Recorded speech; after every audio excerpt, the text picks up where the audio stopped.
जय श्री राम, राधे राधे। मैं ईशा पुत्री स्वर्गीय कुमार अरोड़ा जी की हरिद्वार उत्तराखंड से आप सब लोग मेरी वीडियो देख रहे हैं। मेरा क्या कसूर मेरी जिंदगी का सच, इसके लिए दिल से धन्यवाद। और जो मेरे नए व्यूअर्स जुड़े उनको मैं ये कहना चाहूँगी कि वो मुझे एफबी पर और यूट्यूब पर ईशा बेरी के नाम पर मुझे फॉलो करें, मेरी ज़िंदगी का सच सुने और शेयर करें, ताकि वो मेरी ज़िंदगी का सच किसी ना किसी महिला के, किसी ना किसी समाज के व्यक्ति के काम आए, ताकि वो सतर्क हो ऐसे लोगों से और मार्गदर्शन भी होए और इन लोगों की असलियत भी पता लगे कि इन्होंने जो राज छुपाए हुए थे, जो मैंने भी छुपाए हुए थे, सिर्फ एक कारण कि मुझे रिश्ते और प्यार चाहिए थे। अब जब सम्मान करने के बाद भी अगर इनके रिश्तों में कड़वाहट ही रही है तो फिर मेरे को सच्चाई डालनी पड़ेगी, क्योंकि मेरे पे लगाए जाते हैं झूठे आरोप कि मैं खराब हूँ। मैं बताती हूँ ना क्यों खराब हूँ, क्योंकि मैं मुंह पे बोलती हूँ। मैं इसलिए खराब हूँ क्योंकि मैं दुनिया की बातों में नहीं आती, मैं रॉबर्ट नहीं बनती किसी की। मैं इसलिए खराब हूँ कि मैं सुनती सबकी हूँ पर करती मन की हूँ। मैं इसलिए खराब हूँ क्योंकि मैं इनकी जी में जी नहीं मिलाती। सम्मान करती हूँ पर जी में जी नहीं मिलाती, इसलिए मैं बुरी हूँ दादी की नज़रों में, बुआ की नज़रों में। और इनकी जब ये इतने शिक्षित है ही नहीं, मेरी चारों बुआएं शिक्षित ही नहीं है इतनी, तो इनको ये लगता है कि गुड़िया का दिमाग ज़्यादा चलता है। गुड़िया बहुत चालाक है। क्यों? क्योंकि गुड़िया के हाथ से एक सुई तक कोई नहीं ले सकता, इसलिए बुरी लगती हूँ। गुड़िया इसलिए बुरी लगती है कि वो अपने मम्मी पापा को सही मार्गदर्शन करती थी और मेरे मम्मी पापा इनके काबू में नहीं आते थे। कैसे, वो आगे मैं आपको बताऊंगी। अभी फिलहाल आपने मेरी लास्ट वीडियो देखी है, मेरे क्या कसम मेरी जिंदगी का सच, जिसमें मैंने बताया है कि मेरे पापा ने एक बाग में उनके केयर टेकर बने और अपनी ही जमीन उनसे उधार किराए की, जिसे कहते किराए की, जिसमें भी किराया नहीं लिया था ताई जी ने, तो किराए की जमीन लेकर के उस पर वो मिट्टी वाली जो सब्जियां होती हैं, मूली, गाजर, शलजम, इसको उगाकर मेहनत करके खेती बाड़ी करके और उनको धो धा के वो मार्केट में सेल करते थे। और वो पैसे वो अपनी घर में आके अपनी बीवी को और अपनी माँ के हाथ में देते थे। वो भी उनको संतुष्टि नहीं हुई तो फिर क्या हुआ, मेरी मम्मी तो प्रेग्नेंट थी क्योंकि मेरी मम्मी के पेट में थी, तो उसके बाद इन्होंने काम लेना शुरू कर दिया। तो मेरी मम्मी की हालत होने लगी खराब। अचानक से मेरी मम्मी की तबीयत बिगड़ गई। तब मेरे पापा को बुलाया गया और मेरे पापा मेरी मम्मी को अकेले लेकर के हॉस्पिटल भागते रहे। वो ज्वालापुर कोई एक डॉक्टरनी का नाम नहीं पता, कोई बहुत पुरानी एक डॉक्टर होती थी, ज्वालापुर भी मैं पैदा हुई हूँ, ठीक है। सरकारी हॉस्पिटल ने भी जवाब दे दिया था और सब जगह दे दिया था। तो मेरे पापा को कोई सपोर्ट नहीं था, ना दादी का, ना बुआओं का, ना दादाजी का, ना चाचा का। मेरे पापा मेरी मम्मी को, गर्भवती औरत को लेकर के वो घूम रहे हैं। उन्हें कोई ज्ञान भी नहीं था कि ऐसा क्यों हो रहा है, क्योंकि मेरी मम्मी को 9वां महीना नहीं लगा था, वो 7वां महीना था।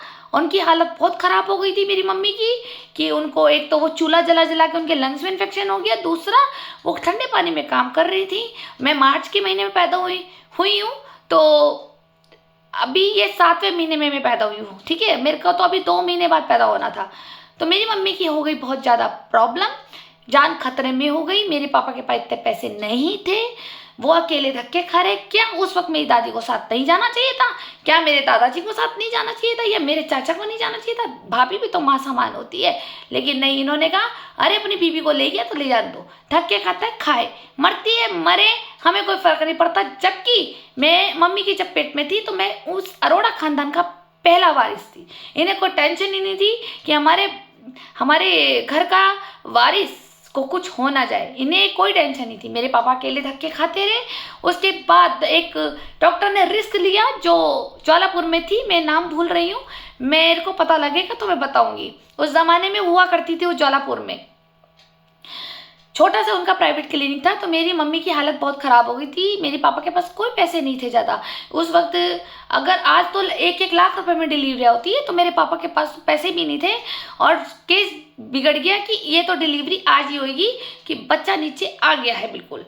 यानी कि मैं पूरे आने की व्यवस्था में थी, कमज़ोर बहुत थी जल्दी से, और ज़्यादा मम्मी ने काम घर का करा तो मेरी मम्मी की जो यूट्रस थी वो कमज़ोर थी, जो मेरी जिसमें बच्चा रहता है वो पकड़ खत्म हो गई थी मेरी मम्मी की। तो वो दुनिया में आने के लिए रेडी हो रही थी। मेरी मम्मी की तबीयत बहुत ख़राब थी, तब मैं पैदा वहाँ हो गई। ठीक ठाक हुई, नॉर्मल हुई, उस वक्त कोई सीजेरियन नहीं हुआ। पापा ने बोला कि मेरे पास कोई पैसे नहीं है, जान इसकी बहुत खतरे में है।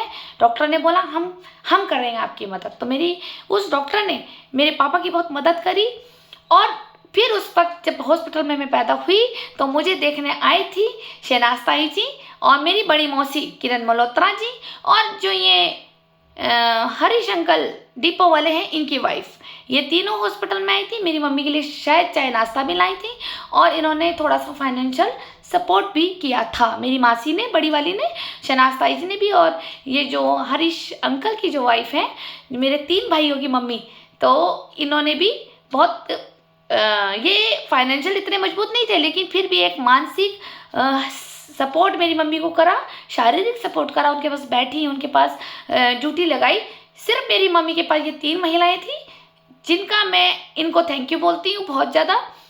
भगवान इन्हें हमेशा खुश रखे। लेकिन मेरी दादी, मेरी बुआ, इनको कोई प्रॉब्लम क्या, वो इनको तो बिल्कुल शिकन भी नहीं थी कि हाँ कि ये क्यों दादी को लगा 7वां महीना कहाँ डिलीवरी हो रही है, दादी को भी लगा होगा। तो कम से कम दादाजी जो एक समाजवादी पार्टी के नेता थे, तो कम से कम अपनी बहू के लिए एक इंसान के नाते एक अच्छे से हॉस्पिटल की फैसिलिटीज और एक अच्छे उसमें ट्रीटमेंट के लिए तो जाते हैं। लेकिन नहीं, उसके बाद मेरे पापा ने आके बता दिया कि बेटी हुई है, तो इनके तो चढ़ गए मुंह। कहते हैं ना, बेटियां पैदा होती हैं तो पिता को शिकन नहीं होती। ठीक है, बेटियां पैदा होती है तो पिता को शिकन नहीं होती। शिकन होती है तो वो दादा दादी को होती है कि यहाँ से माल लेके जाएगी दहेज का, लेके नहीं आएगा कोई। समझ गए आप? तो क्या ये मेरी दादी ने सही करा? क्या ये सौतेलापन नहीं था कि मेरी बहू की तबीयत बहुत ज़्यादा खराब होगी और 7वें महीने में पैदा हो गई? मैं इतनी नाजुक सी, इतनी छोटी सी हुई थी। मेरे पापा बताते थे कि मैं एक मिठाई की छोटे से डब्बा होता ना आधा किलो का, डॉक्टर ने मुझे उस पर रख के दिया था, रुई का गद्दा लगा के, कि ये आपकी बेटी हुई है। वो मैं इतनी छोटी सी पैदा हुई, प्री मैच्योर पैदा हुई, तो ये सोचो कि मेरी हालत क्या ख़राब हुई होगी। तो मैं ऐसी पैदा हुई, वो छोटी ही रह गई। जैसे मैं मम्मी के पेट में छोटी सी निकली बाहर, वैसे ही मेरी आज हाइट ही नहीं बढ़ी, मैं भी आज छोटी की छोटी रह गई। तो आप बताइए कि बाहर वाले सही रहते हैं ना, जिन्होंने सपोर्ट करा। एक वो शहनाज ताई जी जो मुसलमान भाई जी की बीवी थी, और जो ये मेरे 3 भाइयों की मम्मी थी, और जो मेरी मासी किरण मल्होत्रा जी, ठीक है, इन सब ने सपोर्ट करा। किरण मासी मेरी उन दिनों में फाइनेंशियल अच्छी थी, तो मेरी मम्मी का खाना पीने का बड़ा ध्यान रखती थी वो। ठीक, चलिए फिर मिलते हैं नेक्स्ट वीडियो में। आप बने रहिए मेरी वीडियो के साथ। मेरा क्या कसूर, मेरी ज़िंदगी का सच, ये मेरी ज़िंदगी का सच है।